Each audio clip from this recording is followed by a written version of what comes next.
Okay.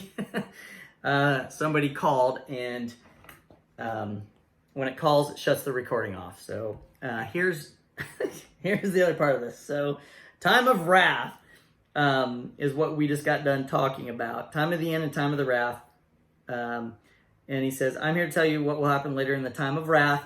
What you have seen pertains to the very end of time. Okay, so lots of different things that we've learned in this part, and even goes further into Daniel and explains it further. And I will help explain that. So let's go to the, we already talked about the Antichrist being voted in and broken, not gone, because it's Satan that's going to be allowed to come back.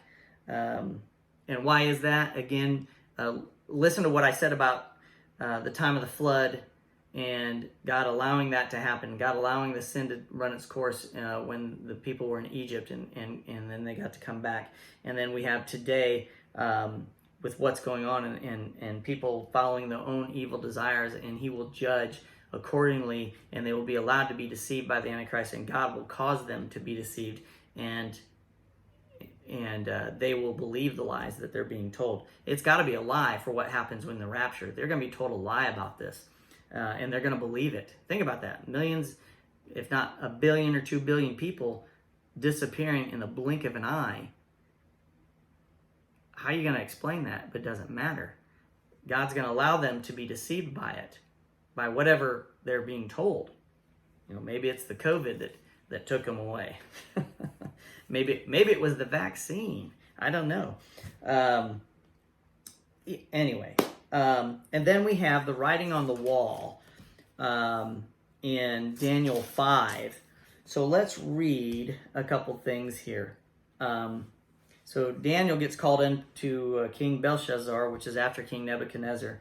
And the writing on the wall is Mene, Tekel, Parsin. And Mene means numbered, and you could read what it says. Your days are numbered, you have been weighed, and you do not measure up. And Parsin means you're going to be divided. So the Medians and Persians are going to be divided up because the Greeks are going to be taken over eventually. So not quite yet, but that's what's going to happen. Why am I talking about this, and why is this important? Remember, we talked about the people of Israel being in exile for 70 years, and they're supposed to be in exile for like 435 years. And so they're in exile right now, and we haven't gotten to the part of Esther, and it's in that 70, at the end of the 70-year time frame, that they're going to be allowed to come back, but yet they turn their backs on God again, okay? So this is, about 500 a little more than 500 BC, and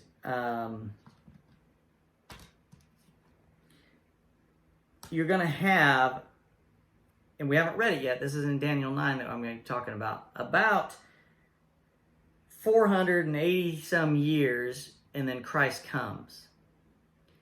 And the reason I'm talking about this is we're getting close to that point where they're going to be allowed to go back.